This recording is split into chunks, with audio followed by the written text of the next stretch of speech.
Hello friends, मैं हूं दिव्या और हम स्टार्ट करते हैं सी प्रोग्रामिंग के फॉर्मेट स्पेसिफायर्स। तो आज का हमारा टॉपिक फॉर्मेट स्पेसिफायर्स है।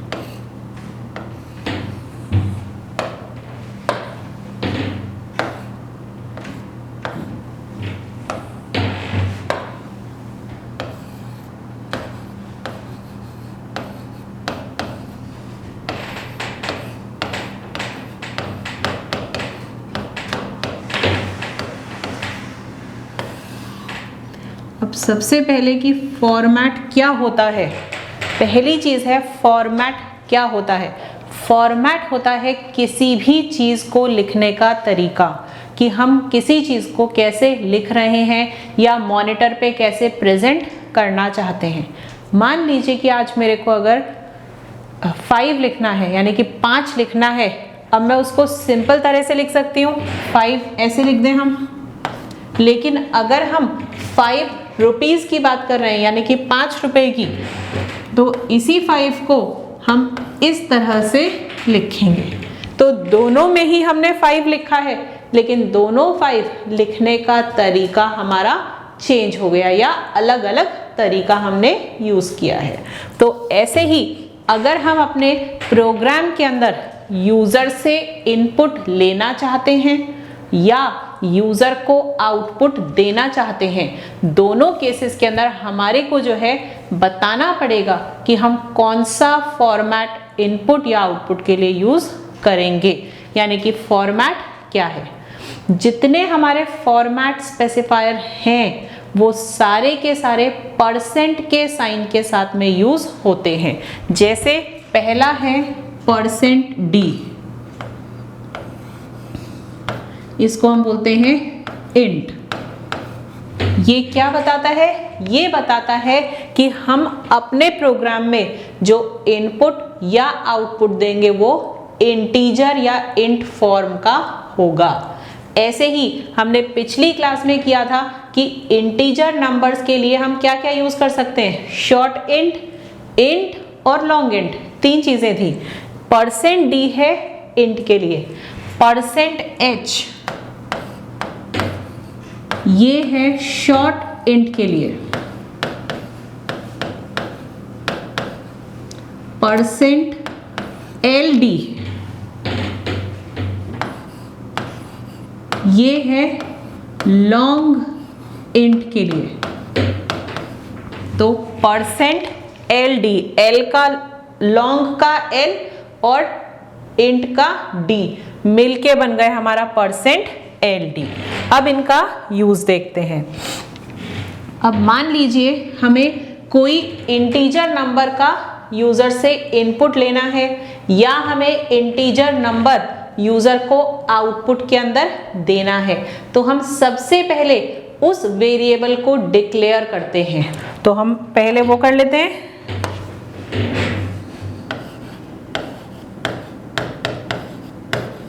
वेरिएबल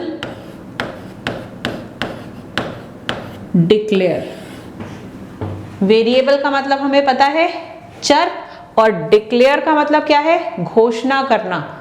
यानी कि हम बता रहे हैं हमारे वेरिएबल का क्या नाम है और किस तरह का नंबर या किस तरह की वैल्यू को वो सेव करके रखेगा। तो उसके लिए सपोज मैंने लिख दिया इंट a।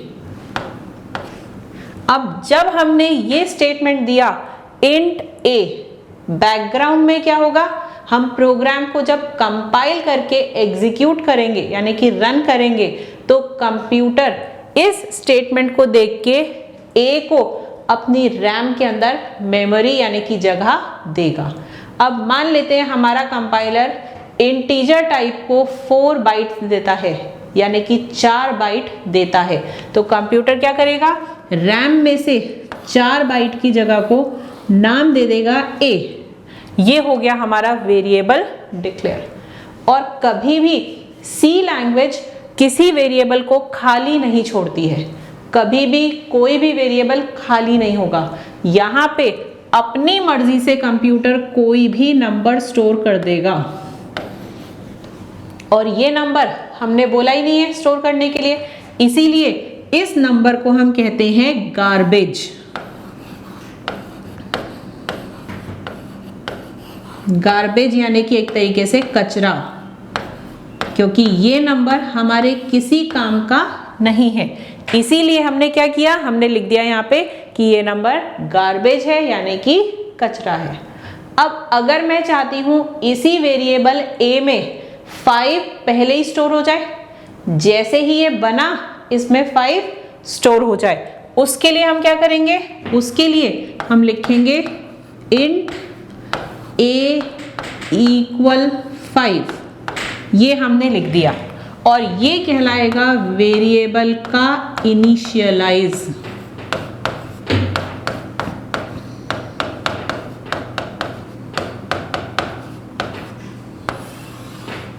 वेरिएबल का इनिशियलाइज, इनिशियल मतलब शुरुआत, तो हम इस नंबर की शुरुआती वैल्यू क्या देना चाहते हैं। इनिशियलाइज का मतलब क्या हो गया, शुरू करना। तो शुरू करते हुए हम इस वेरिएबल में क्या रखना चाहते हैं, 5।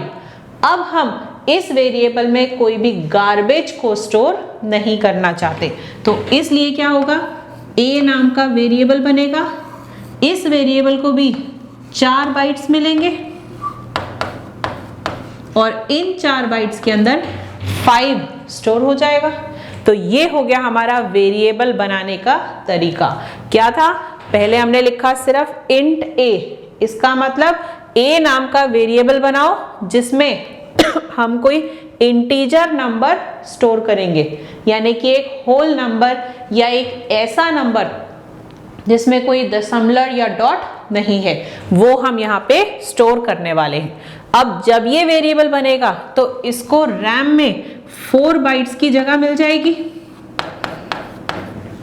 और इन 4 बाइट्स के अंदर कंप्यूटर अपनी मर्जी से कोई भी वैल्यू स्टोर कर देगा, जिसको हम कहेंगे गार्बेज यानी कि कचरा। अब अगर हम चाहते हैं वेरिएबल के अंदर कोई पसंद की हमारी वैल्यू स्टोर हो जाए, तो उसके लिए हमें क्या करना पड़ेगा, हमें लिखना पड़ेगा int a इक्वल 5, यानी कि a नाम के वेरिएबल को बनाओ, 4 बाइट दो और जैसे ही बनेगा उसमें 5 को स्टोर कर दो या उसमें 5 को रख दो। तो ये बन गया हमारा वेरिएबल। हम अगर अब इस वेरिएबल को प्रिंट करना चाहते हैं, हमने पिछली क्लास में किया था, प्रिंट करने के लिए हम क्या यूज करते हैं, printf, ठीक है। तो अब हम इसी वेरिएबल को प्रिंट करना चाहते हैं, तो देखते हैं कैसे करेंगे। तो हमने लिख दिया int a इक्वल 5, फिर हमने लिखा printf यानी कि प्रिंट करो। सबको याद होगा printf जो है उसका मतलब क्या था, आउटपुट देना, या हम कह सकते हैं मॉनिटर पर प्रिंट करना।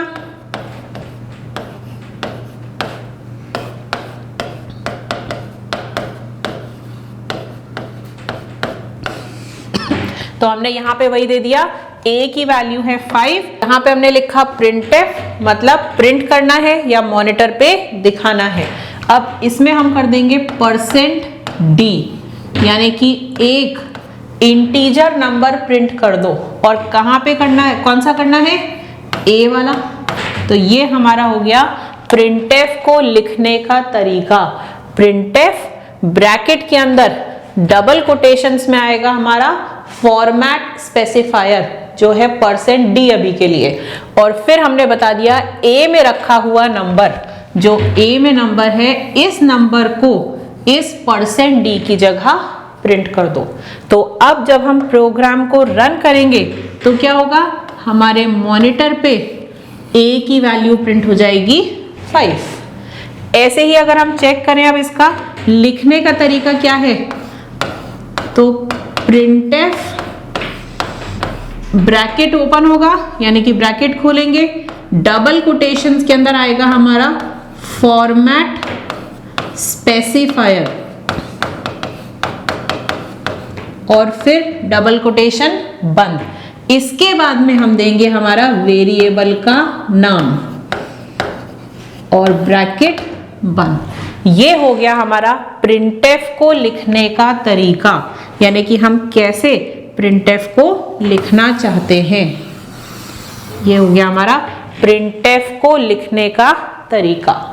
अगर मान लीजिए मेरे पास दो वेरिएबल हैं, एक a और एक b, और मेरे को उन दोनों की वैल्यू को प्रिंट करना है, तो हम क्या करेंगे, हम यहाँ पे दो बार प्रिंटफ के अंदर %d दे दें। जैसे मान लीजिए कि हमने लिखा है int a = 5 b = 6। अब बैकग्राउंड के अंदर क्या होगा, बैकग्राउंड के अंदर इन दोनों वेरिएबल्स को मेमोरी मिलेगी, यानी कि 4 बाइट की जगह को कंप्यूटर नाम दे देगा a और इसमें स्टोर कर देगा 5। ऐसे ही अलग से 4 बाइट लेगा, उसको नाम देगा b और इसमें स्टोर कर देगा 6।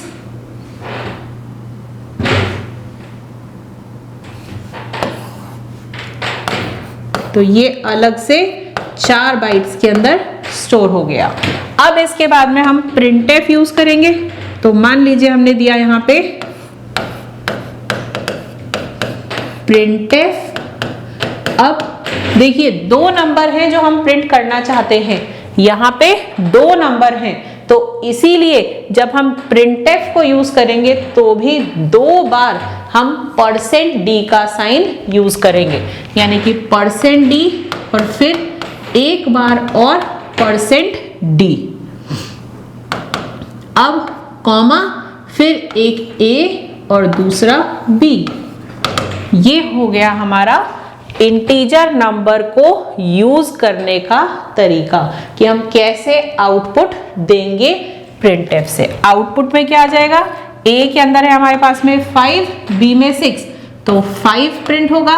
बीच में मैंने एक जगह छोड़ी है तो यहां भी एक जगह आ जाएगी और उसके बाद में प्रिंट हो जाएगा 6। इन दोनों के बीच में यहाँ पे एक जगह छोड़ के आ जाएगा। ऐसे ही अगर हमें फ्लोटिंग नंबर यूज करना है, फ्लोटिंग यानी कि क्या हो गया, डेसिमल नंबर जिसके अंदर पॉइंट होता है, अगर वो यूज करना है हमें तो उसका फॉर्मेट स्पेसिफायर है %f। फ्लोट नंबर का फॉर्मेट स्पेसिफायर है %f। अब अगर मान लीजिए मेरे पास में एक वेरिएबल है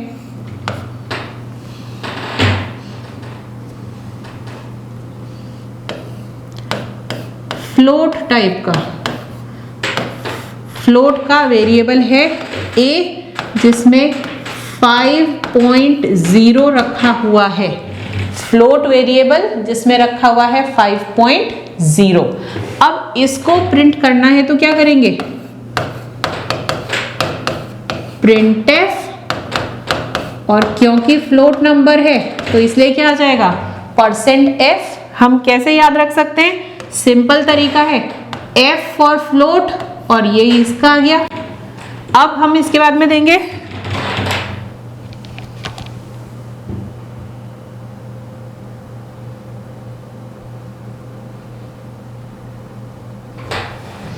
तो कोई टच प्रिंटफ और इसके अंदर हमने दे दिया a, यानी कि प्रिंट करो एक फ्लोट नंबर, और कहाँ रखा हुआ है, a के अंदर। तो a में जो नंबर है उस नंबर की एक कॉपी %f की तरह प्रिंट हो जाएगी। अब जो ध्यान रखने की बात है, जो हमने पिछली क्लास में भी किया था, वो ये था कि फ्लोट नंबर जो है वो पॉइंट के बाद में हमेशा 6 प्लेसेस तक प्रिंट होता है। इसलिए यहां पे भी क्या होगा, ये सिर्फ 5.0 नहीं प्रिंट करेगा, 5 पॉइंट और फिर 6 0 यहां प्रिंट करेगा। ये हो गया हमारा एक फॉर्मेट स्पेसिफायर।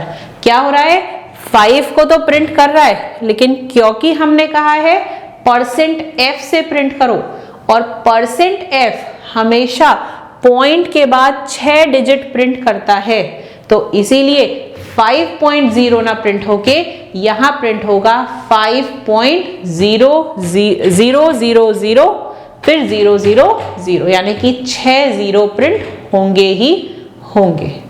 ऐसे ही अगर हम चाहते हैं 6 जीरो ना प्रिंट हो, हम सिर्फ 2 ही जीरो चाहते हैं 2 प्लेसेस ऑफ डेसिमल तक, तो उसके लिए हम क्या करेंगे, उसके लिए हमने दे दिया फ्लोट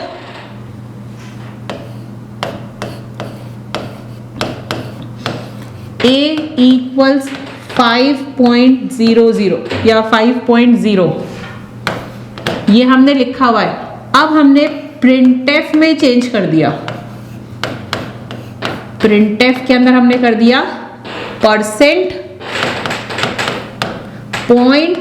.2f और फिर दे दिया a। इसका मतलब क्या है, देखिए परसेंट f जो है वो तो क्या बोल रहा है, a को प्रिंट करो, लेकिन पॉइंट के बाद में सिर्फ 2 डिजिट ही प्रिंट करने हैं। ठीक है, तो अब यहां पे क्या होने वाला है, अब 5 पॉइंट और सिर्फ 2 जीरो प्रिंट होंगे। तो हमें ध्यान रखना है जो हमने अभी किया था कि वैसे normally percent f 6 places of decimal तक प्रिंट करता है, तो हम वही नोट लिख लेते हैं यहाँ पे, परसेंट f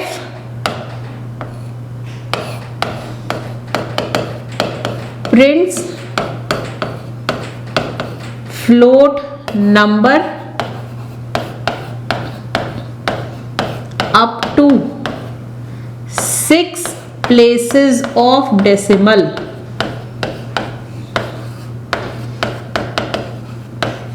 और यही चीज हमें याद भी रखनी है कि परसेंट f जो है वो 6 प्लेसेस ऑफ डेसिमल यानी कि पॉइंट के बाद में 6 डिजिट तक प्रिंट करके देगा। लेकिन हम चेंज करना चाहते हैं, हम चाहते हैं कि हमारा जो नंबर है वो 2 डिजिट तक प्रिंट हो, तो उसके लिए हमें क्या करना है, हमें यहाँ परसेंट .2f कर देना है। तो अब परसेंट .2f प्रिंट क्या करेगा, 2 प्लेसेस ऑफ डेसिमल तक, तो प्रिंट्स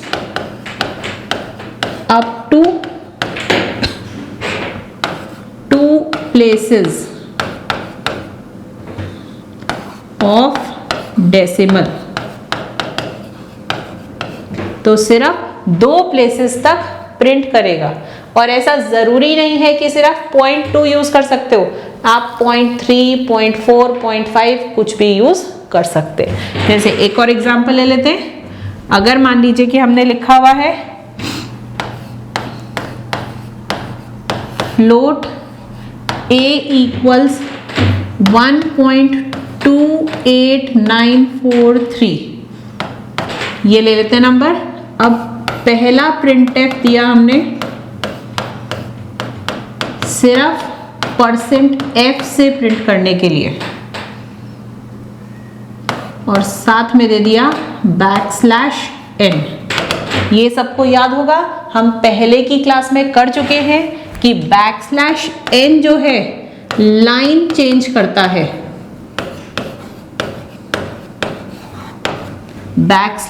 \n को हम यूज करते हैं लाइन को चेंज करने के लिए।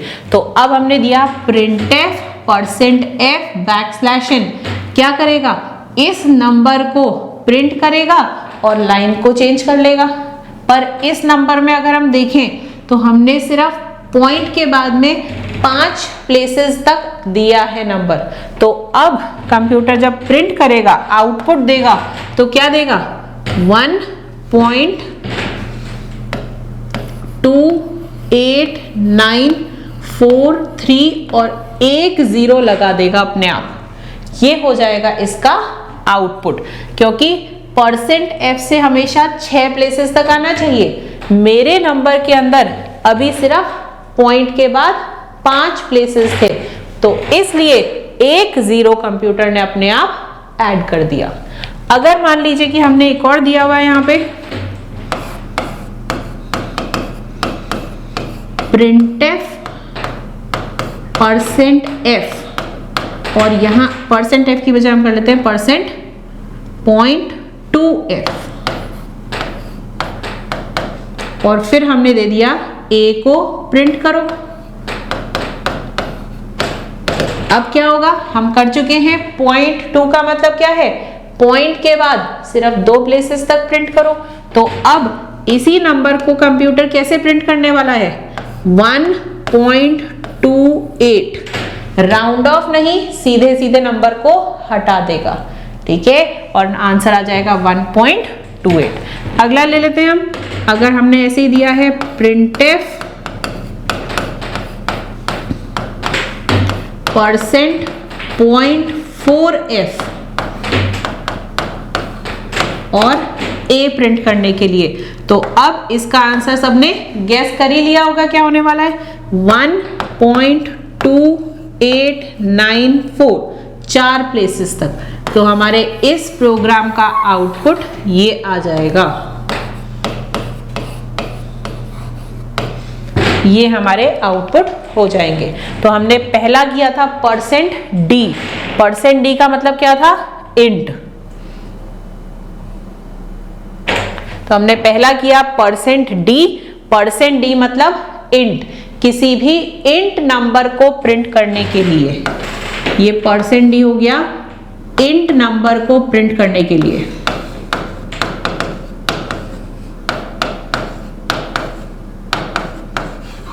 To print int type numbers हम यूज करेंगे %d। फिर हमने किया %f, %f हमेशा 6 प्लेसेस ऑफ डेसिमल तक प्रिंट करेगा। फिर इसके बाद में हमने किए इसी %f के कुछ ऑप्शंस। पहला %.2f, ये क्या करेगा, सिर्फ 2 प्लेसेस तक ही प्रिंट करेगा, इससे आगे नहीं करेगा। फिर हमने दिए इसी के ऑप्शन चेक किए, %f लिखेंगे तो अगर मेरे नंबर में 5 डिजिट हैं तो भी पॉइंट के बाद में 1 डिजिट ऐड कर देगा, क्योंकि %f हमेशा पॉइंट के बाद में 6 डिजिट देता ही देता है। %.2f कर दिया तो 2 डिजिट दे देगा, %.4f कर दिया तो 4 डिजिट दे देगा। ये हो गया हमारा %f को यूज करने का तरीका। अब इसके बाद में अगला है हमारे पास में %c, जिसको हम कहते हैं कैर। कैर हम पहले भी कर चुके हैं, कैरेक्टर का शॉर्ट फॉर्म है। %c यानी कि कैर कैरेक्टर का शॉर्ट फॉर्म है। अब इसको हम कैसे यूज करेंगे, किसी भी कैरेक्टर को प्रिंट करने के लिए हमने दे दिया, डिक्लेयर किया एक डेटा कैर और मैंने वेरिएबल दे दिया ch। पहले भी कहा था पिछली क्लास में, कैर को हमेशा 1 बाइट देना अलाउड है, यानी कि इस ch वेरिएबल को 1 बाइट मिलेगी। तो ये हो गया इसका डिक्लेयर।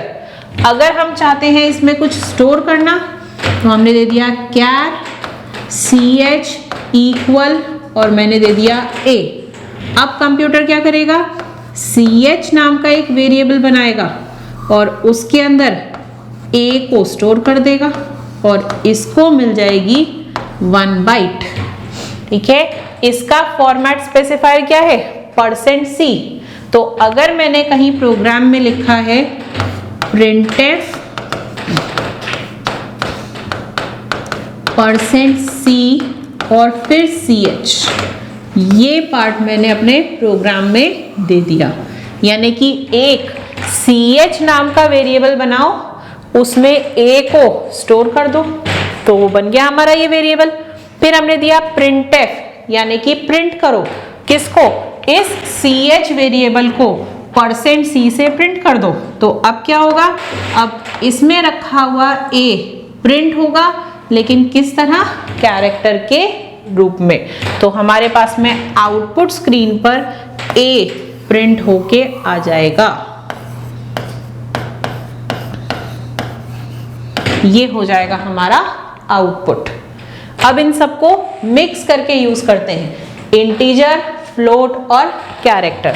तो अगर मान लीजिए हमने प्रोग्राम में लिखा है एक इंटीजर वेरिएबल a जिसमें है 5, एक फ्लोट वेरिएबल b जिसमें हमने रख दिया 7.9, एक कैरेक्टर वेरिएबल c जिसमें हमने रख दिया सपोज a। अब हमने दिया प्रिंट करो, प्रिंटफ। प्रिंट कैसे करना है हमें? तो प्रिंटफ %d इंटीजर के लिए, \n %f फ्लोट के लिए, \n %c, और फिर हमने वेरिएबल के नाम दे दिए a, b और c। यानी कि अब तीनों को प्रिंट करने के लिए बोल दिया हमने। अब कंप्यूटर कैसे काम करने वाला है? देखो, पहला वेरिएबल लेगा, उसको पहले फॉर्मेट स्पेसिफायर से मैच करेगा कि ये पहला वेरिएबल है, तो जो भी पहला फॉर्मेट स्पेसिफायर है उससे प्रिंट कर दो।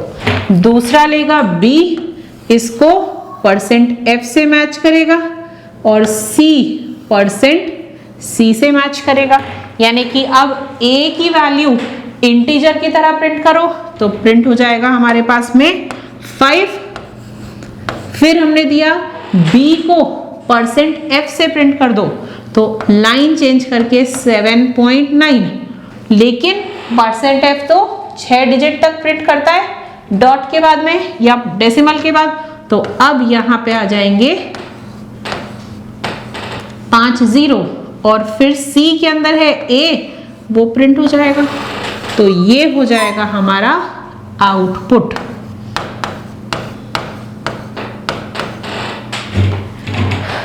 ये हो जाएगा हमारा आउटपुट, जिसमें आ गया 5, 7.9 के आगे 5 0 और एक a। ये हमारे पास में प्रिंट होके आ जाएगा। अब इसके बाद में अगला है हमारे पास में, ऐसे ही है %h, जो था शॉर्ट इंट के लिए, %ld लॉन्ग इंट के लिए। ये हमने अभी थोड़ी देर पहले देखे थे। ऐसे ही हमारे पास में एक और है %o, जिसको हम बोलते हैं ऑक्टल नंबर, और एक है %x, चाहे हम स्मॉल में लिखें या हम कैपिटल में लिखें, ये दोनों ही हेक्साडेसिमल नंबर के लिए है।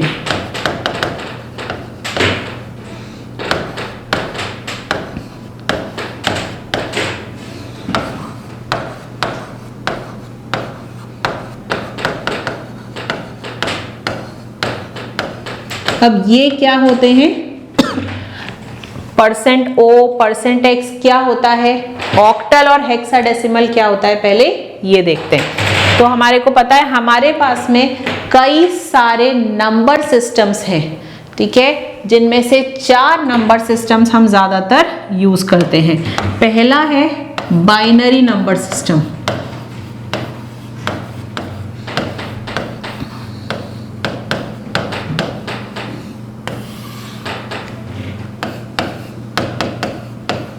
तो पहला नंबर सिस्टम है बाइनरी।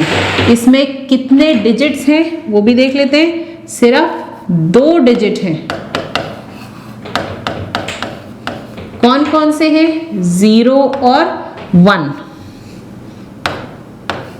बस यही 2 डिजिट हैं। यहाँ पे ध्यान रखेंगे, बाई का मतलब है 2, नरी का मतलब एक तरीके से पार्ट्स। तो एक ऐसा नंबर सिस्टम जिसमें सिर्फ 2 ही पार्ट्स हैं। कौन कौन से? एक 0 और दूसरा 1। हर चीज जो हम लिखेंगे वो 0 और 1 के फॉर्म में चेंज होनी ही चाहिए। इसके अलावा इस बाइनरी नंबर सिस्टम को ही हम मशीन लैंग्वेज भी बोलते हैं, क्योंकि यही बाइनरी नंबर सिस्टम आपका कंप्यूटर भी यूज करता है, इसीलिए हम इसको बोलते हैं मशीन लैंग्वेज। दूसरा नंबर सिस्टम है हमारे पास में ऑक्टल नंबर सिस्टम। इसके अंदर 8 डिजिट होते हैं। अब कौन कौन से हैं वो? 0, 1, 2, 3, 4, 5, 6 और 7। तो 0 से 7 तक सारे नंबर्स इस ऑक्टल नंबर सिस्टम में आएंगे। फिर इसके बाद में अगला नंबर सिस्टम जो है वो है हमारे पास में डेसिमल नंबर सिस्टम। अब डेसी मतलब होता है 10, इसीलिए इसमें कितने डिजिट्स हैं? 10 डिजिट्स हैं। और वो कौन कौन से हो जाएंगे? 0 से लेके और 9 तक।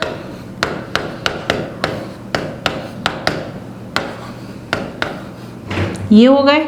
और ये ही डेसिमल नंबर सिस्टम हम ह्यूमन बीइंग्स का नंबर सिस्टम है, क्योंकि आप अपने स्कूल के अंदर यही नंबर सिस्टम ज़्यादातर सीखते हैं। हमें कोई भी चीज़ की गिनती करनी हो तो भी हम यही नंबर सिस्टम यूज़ करते हैं, तो इसीलिए इसको ह्यूमंस का नंबर सिस्टम भी माना जाता है।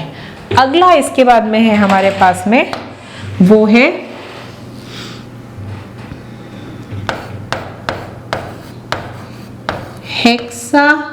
Hexadecimal number system. अब इसमें ध्यान रखेंगे, हेक्सा का मतलब है 6 और डेसिमल का मतलब है हमारे पास में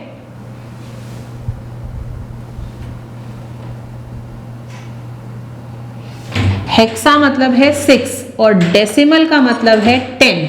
यानी कि ये एक ऐसा नंबर सिस्टम है जिसमें हमारे पास में 10 डिजिट ये हो गए और 6 डिजिट, ये टोटल 16 डिजिट है। 16 डिजिट्स हैं हमारे पास में, तो इसके हो गए 16 डिजिट्स। अब वो कौन कौन से डिजिट्स होंगे हमारे पास में? 1 से 9 तक तो है ही है, सॉरी 0 से 9 तक।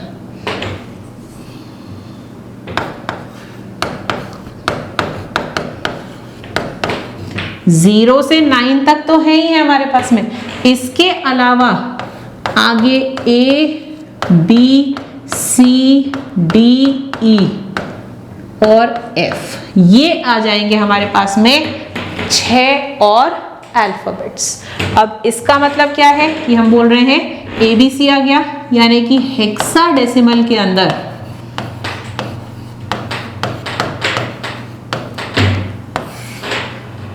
0, 1, 2, 3, 4, 5 ये तो है ही है हमारे पास में,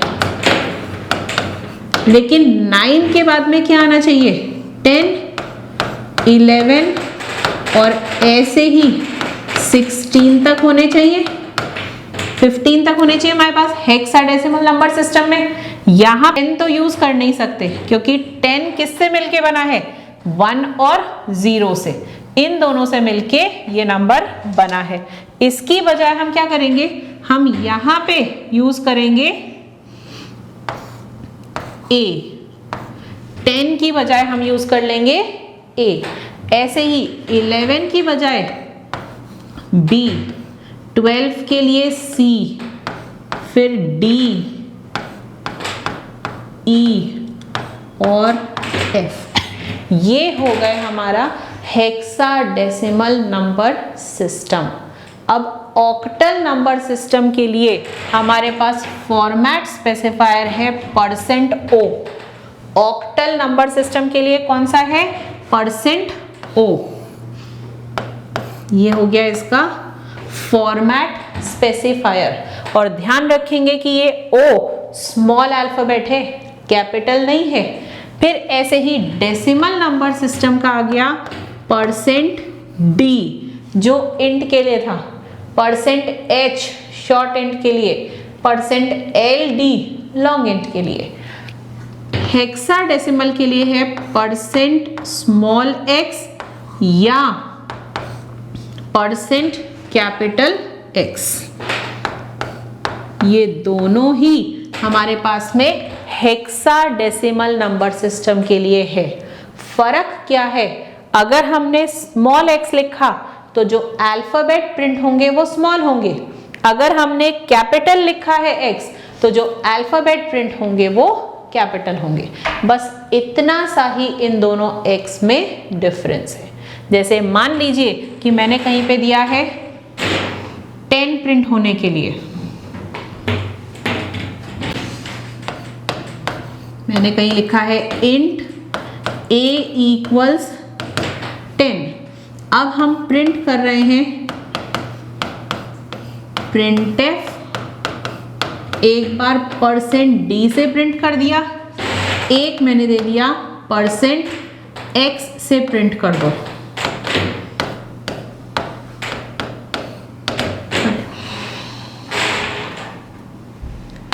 और तीनों में मैं a को ही प्रिंट कर रही हूं। देखिए 3 बार दिया format specifier, %d, %x, %X, और इन तीनों के अंदर हम किसको प्रिंट करने के लिए बोल रहे हैं? a को ही। तो क्या करेगा कंप्यूटर? a को पहले तो प्रिंट करेगा इंटीजर के रूप में, यानी कि यहाँ पे आ जाएगा 10।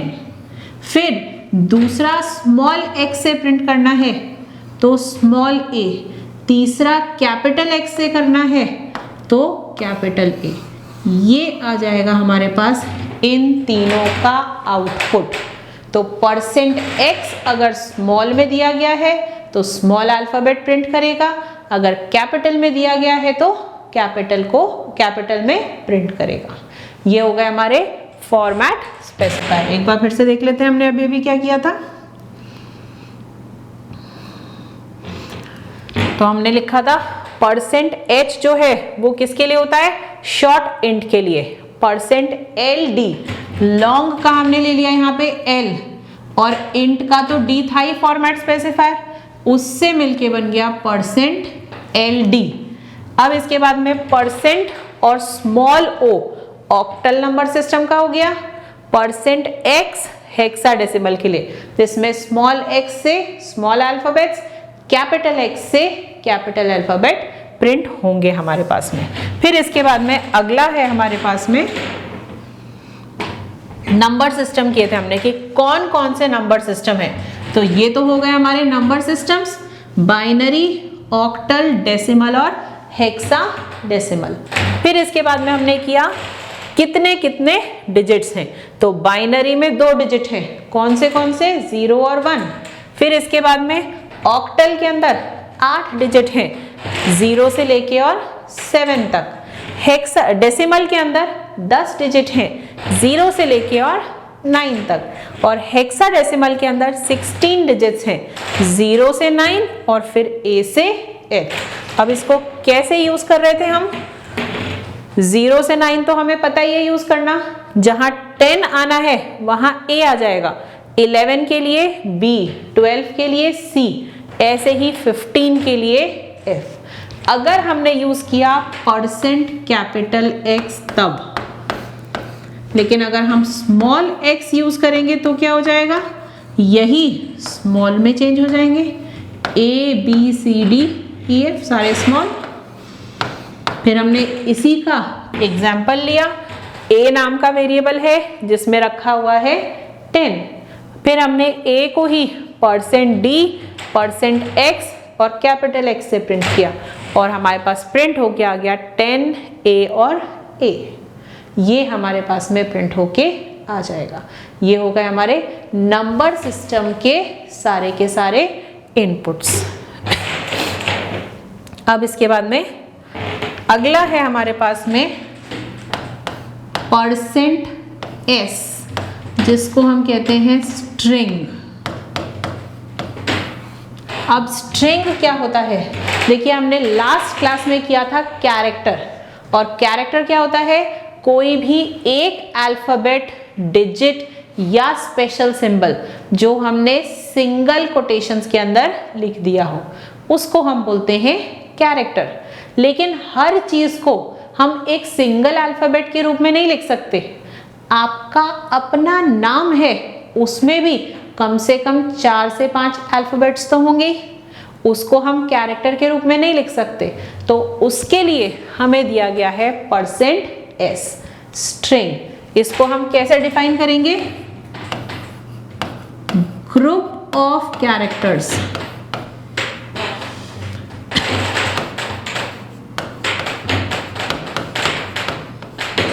or a single character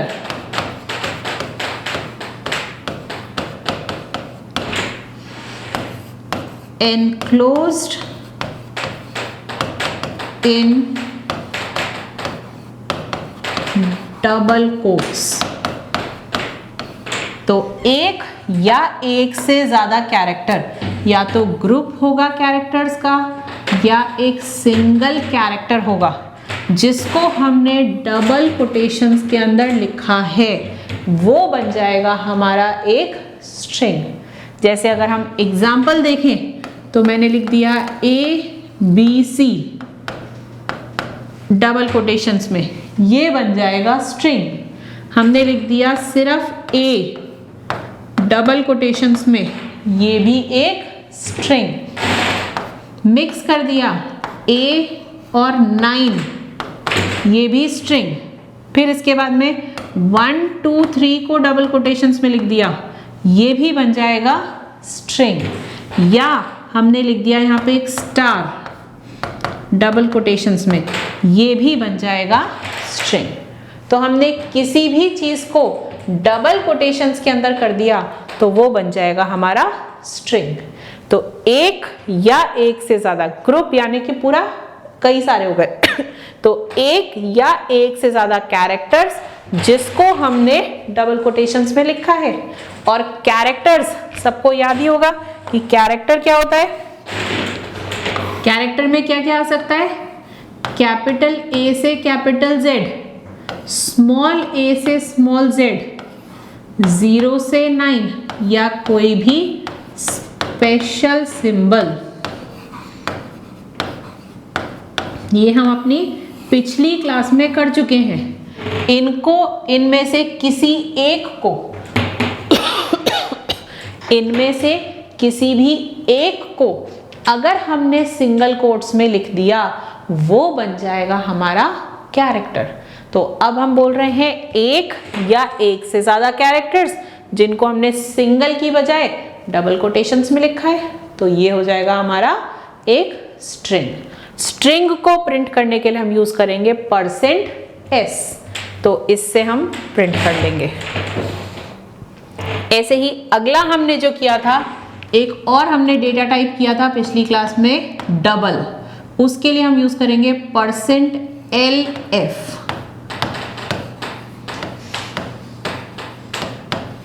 ये हो जाएगा हमारा डबल के लिए। ऐसे ही एक और डेटा टाइप होता है %L और स्मॉल f, जिसको हम बोलते हैं लॉन्ग डबल। तो उसके लिए हो जाएगा हमारे पास में L और स्मॉल f। पहले भी पिछली क्लासेस में भी कह चुकी हूं, अभी फिर से कह रही हूं, ध्यान रखिएगा कि हम लोग सी लैंग्वेज के अंदर जिस चीज को स्मॉल में लिख रहे हैं बोर्ड पे, वो स्मॉल या छोटे अक्षरों में ही आनी चाहिए। जिसको कैपिटल में लिखा है वो कैपिटल में ही, क्योंकि सी लैंग्वेज को हम मानते हैं ये एक बहुत ही केस सेंसिटिव लैंग्वेज है। सी लैंग्वेज जो है वो एक केस सेंसिटिव लैंग्वेज है। She is a case sensitive language. Case sensitive का मतलब क्या होगा कि जिन अक्षरों को छोटे में लिखा जाता है उनको छोटे में ही लिखना पड़ेगा। प्रिंटएफ का पी हमेशा छोटा ही रहेगा, या पूरा प्रिंटएफ है वो छोटा ही रहेगा, हम उसको बड़ा नहीं लिख सकते। आज अगर हमने प्रिंटएफ ऐसे लिखा है, ये प्रिंटएफ सही है, लेकिन अगर हमने प्रिंटएफ ऐसे लिख दिया तो ये गलत है, या हमने प्रिंटएफ ऐसे लिख दिया तो ये गलत हो जाएगा। कंप्यूटर या आपका कंपाइलर कौन से वाले प्रिंटएफ को जानता है, तो वो सिर्फ इसको ही जानता है और किसी भी प्रिंटएफ को नहीं जानता है। इस चीज का हमें ध्यान रखना पड़ेगा। इसके बाद में अगला एक और ले रहे हैं। अगर मान लीजिए हमने लिखा है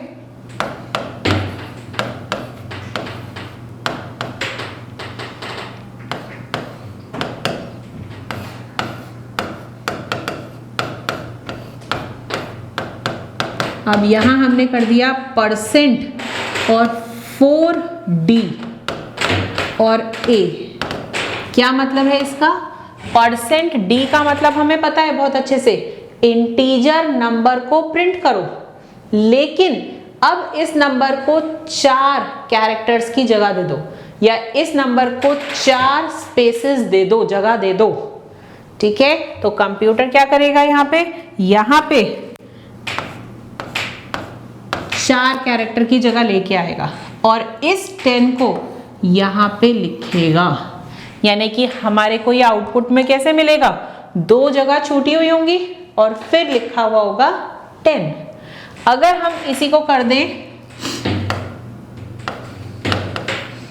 ये आउटपुट था इसका। अगर हमने लिखा है int a = 5 और हमने कर दिया printf %4D और A, तो यहां पे कंप्यूटर क्या करेगा? अब इस 5 को भी 4 कैरेक्टर्स की जगह देगा और इस 5 को सबसे राइट साइड पे लिखेगा, यानी कि आउटपुट में 3 जगह खाली छूटी हुई होंगी और फिर 5 प्रिंट हो जाएगा। तो ये हो जाएगा इस वाले का आउटपुट। तो हमने क्या बताया कि 4 कैरेक्टर्स की जगह दो और सबसे राइट साइड पे नंबर को लिख दो। ऐसे ही हम चाहें तो 6 कैरेक्टर्स की, 7 की, 10 की कैरेक्टर्स की कितनी भी जगह दे सकते हैं। अब अगर हमने लिख दिया इस तरीके से,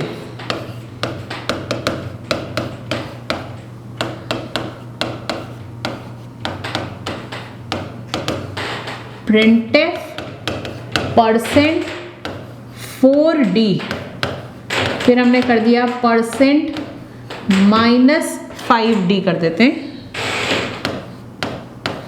और फिर दोनों में A को ही प्रिंट कर रहे हैं। अब इस केस में क्या होने वाला है? यहाँ पे पहला वाला printf क्या कह रहा है? नंबर को, पहला वाला कह रहा है नंबर को 4 कैरेक्टर्स की जगह दो। तो स्क्रीन पे 1 2 3 4 ये जगह फिक्स हो गई। यहाँ पे हमारा नंबर आना है और नंबर क्या है? 5। तो अब सबसे राइट साइड पे प्रिंट हो जाएगा 5। अगला हमने दिया कि A को प्रिंट करो -5D से। इस माइनस का मतलब है राइट साइड पे प्रिंट करने की बजाय लेफ्ट पे प्रिंट कर दो, बस। माइनस का मतलब क्या है? राइट पे ना प्रिंट करो, लेफ्ट पे प्रिंट कर दो। तो अब 5 तो यहाँ प्रिंट करेगा और फिर 3 कैरेक्टर की जगह छोड़ देगा। अब अगर हम इसी को थोड़ा सा और चेंज कर देते हैं, देखिए अगर हमने यहाँ पे कर दिया %-5D और इसके बाद में हमने एक स्टार भी प्रिंट कर दिया,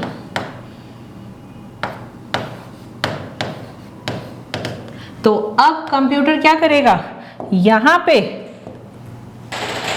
A जो है, इस A को तो यहां प्रिंट कर रहा है और इसके बाद में अगला वाला जो A है ये लेफ्ट साइड पे प्रिंट होगा। ये सारी जगह खाली छोड़ के यहाँ एक स्टार को भी प्रिंट कर देगा। तो अब एक तरीके से जब हम देखेंगे तो ये जगह यहाँ पे छूटी हुई नहीं होगी।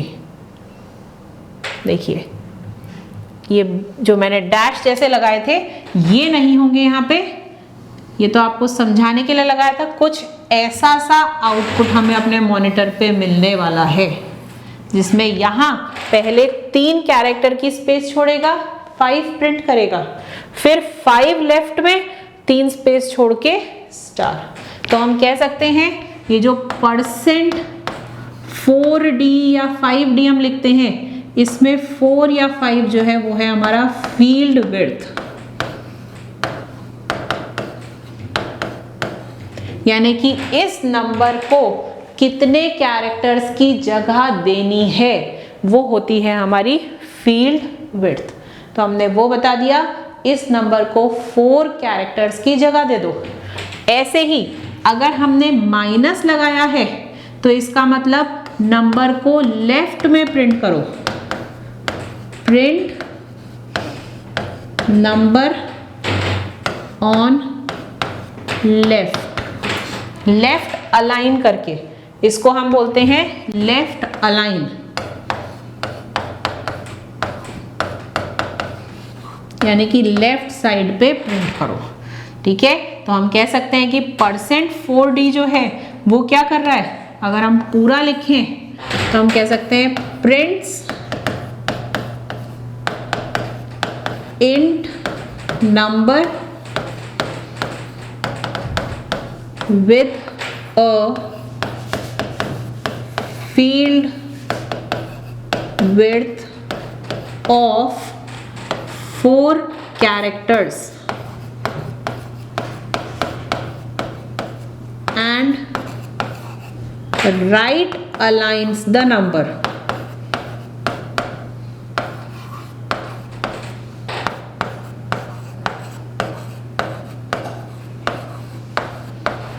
कि ये %4D क्या कर रहा है, इस नंबर को 4 कैरेक्टर्स की जगह दे रहा है, 4 कैरेक्टर की जगह, और राइट अलाइन कर रहा है, राइट साइड पे लिख रहा है। जबकि ये वाला हमारा %-4D अगर हम लिखें तो %-4D क्या करेगा, प्रिंट्स number with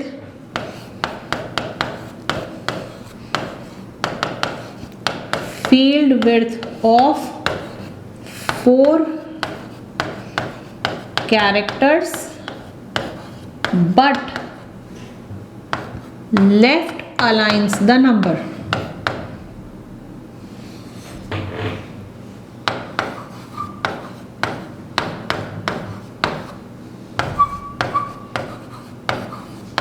तो बाकी सब तो सेम है, हमें ध्यान क्या रखना है, वहां राइट अलाइन हुआ था, यहाँ पे लेफ्ट अलाइन हो जाएगा। बस यही इन दोनों में डिफरेंस होगा। चलिए एक बार आज की क्लास को जल्दी से रिवाइज कर लेते हैं। तो अगर हमने लिखा हुआ है प्रिंटफ, किस काम आता है,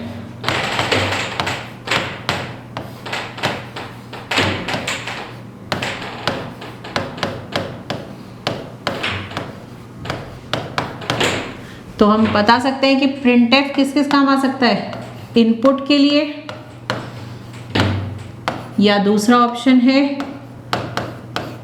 आउटपुट के लिए, तीसरा ऑप्शन है कैलकुलेशन करने के लिए, या क्लियर स्क्रीन के लिए। तो हमारा सही आंसर होगा कि प्रिंटफ आउटपुट के लिए यूज होता है। नाम से ही पता चल रहा है प्रिंट। एक मिनट रुकिएगा।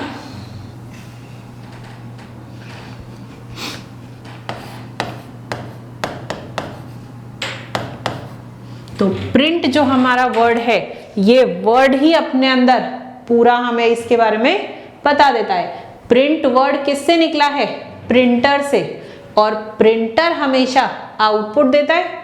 मॉनिटर पे कोई बहुत अच्छी सी फोटो दिख रही है, प्रिंटर लगाओ और आउटपुट ले लो, यानी कि पेपर पे ले लो। वैसे ही प्रिंटफ भी आउटपुट के लिए ही यूज होता है। ठीक है, दूसरा इसके बाद में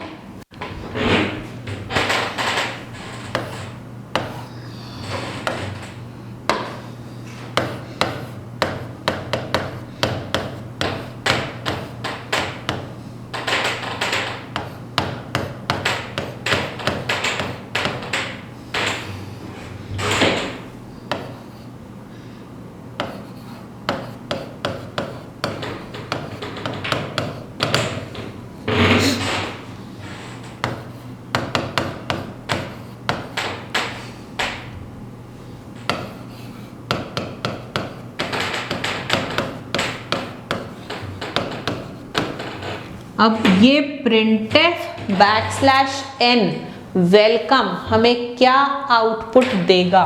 तो पहला ले लेते हैं हेलो और फिर कुछ जगह छोड़ के वेलकम या हेलो और साथ में ही वेलकम, हेलो और वेलकम, और फोर्थ है हेलो और दूसरी लाइन के अंदर वेलकम। तो हम पहले ही कर चुके हैं। ये जो हमने \n लिखा है इसको हम कहते हैं न्यू लाइन कैरेक्टर।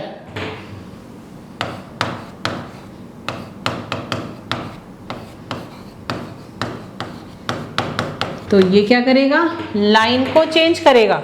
तो इसीलिए आउटपुट में हमें ये वाला मिलेगा कि हेलो प्रिंट हुआ और उसी के नीचे वेलकम प्रिंट हो गया। अगर मान लीजिए अगला ले रहे हैं,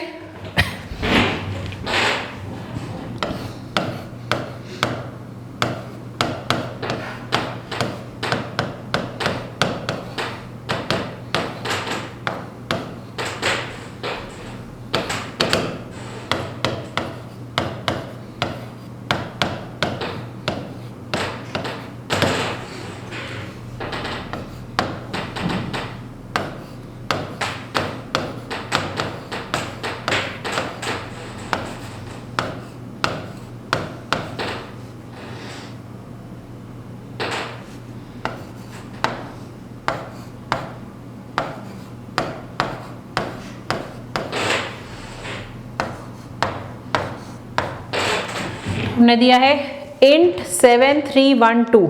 int का मतलब क्या है हमारे पास में? int मतलब इंटीजर या पूरा नंबर, पॉइंट या डॉट या डेसिमल नहीं है। तो यहाँ पे a के अंदर है 7312 यानी कि 7312 और उसी को प्रिंट कर देगा। अगर हम यहाँ पे यूज कर रहे हैं फ्लोट,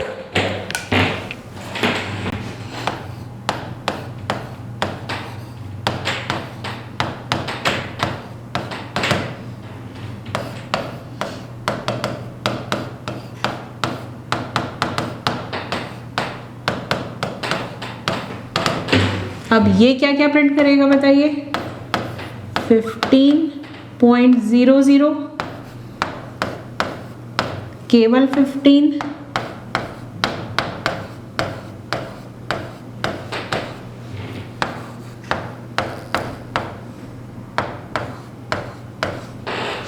तो इसका सही आंसर क्या होगा? फ्लोट जो है वो हमेशा 6 प्लेसेस ऑफ डेसिमल तक प्रिंट करता है, यानी कि 6 डिजिट तक प्रिंट करता है। तो यहाँ पे भी पॉइंट के बाद में 6 डिजिट हो जाएंगे। अब आज इतना ही करेंगे और इसके आगे का हम नेक्स्ट क्लास में कंटिन्यू करेंगे। Thank you, have a good day.